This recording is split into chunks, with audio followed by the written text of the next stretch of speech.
A standard when you open up Better Proposals, you've got a pre-made text box asking you to sort of enter your content.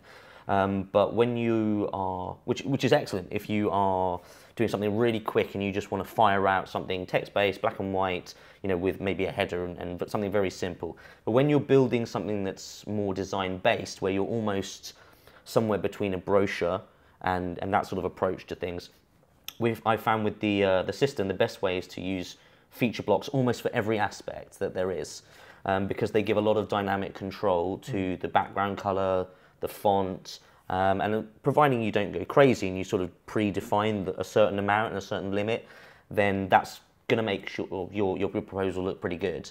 You're going to be pretty close without having really any design knowledge.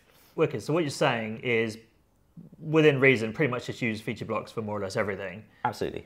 And then just for things like your pricing tables and signature blocks and stuff like that, just have white around those areas so they look cool and all embedded. Absolutely. I mean, within the system, there are a couple of sections, such as the e-sign agreement section, which is predefined as white. And so it's useful for visual appeal to keep other sections white to match that for the moment, until there may be a dark version in the future or whatever else it might be. But for the moment, that keeps it consistent. It doesn't look like out of your design you suddenly have a different coloured section for no purpose.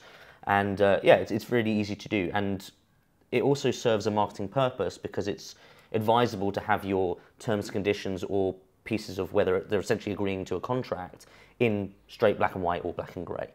Interesting. So would you say, like, from a design perspective, would you try and keep some of the more like legal stuff, would you try and sort of keep that a little bit more black and white so it's a bit more, not less friendly, but a bit more formal and a bit more straightforward? Absolutely. From the templates that are being designed for your library,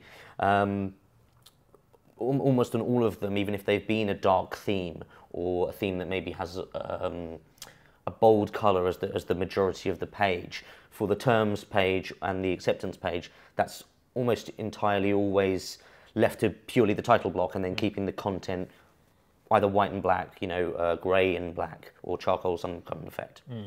So it's always, be sure, no matter how great the product may be, no matter what it is, you are agreeing to this product, and you see that in black and white, and that's going to keep it consistent, and it's going to keep it nice and clear for your customers, so that they know what they're accepting, they know that, and they trust you. More importantly as well, you're not trying to hide it in any way. You're saying, look, this is very clearly defined as this. You're reading it in black and white. You accept it. This is what we're going to do for you. Got it.